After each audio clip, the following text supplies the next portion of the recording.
Okay folks, so some of you are having trouble with the previous way I showed multiplying matrices. If that's the case, I'm going to show you a new way that we can go about multiplying matrices. It's the same results, the same process, so if you're okay with the old way, no need to learn this way.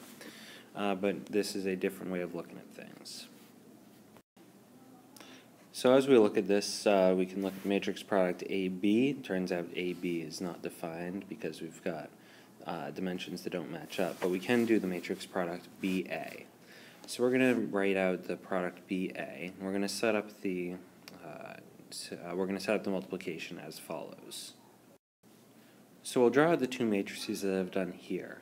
The first matrix in the matrix product is always going to go down here, and the second matrix in the matrix product is always going to go up and to the right of that. And we're going to do out our result right down here. So what we'll be doing is we'll be multiplying this row by this column in the sense that we get here. Well, let me go ahead and, I can actually go ahead and divide this off so I keep track of where my values are going here. And so in this space right here, I'm going to do 5 times 2 plus negative 1 times 1, so that'll be 10 minus 1 is 9. And I would encourage you when you do this out yourself to give yourself a little more space and write out those computations. Then for this space right here, I'm just going to do 5 negative 1 and 3 and 0, so I get 5 times 3 is 15 minus 1, or plus negative 1 times 0 is 0, so I'll just get 15.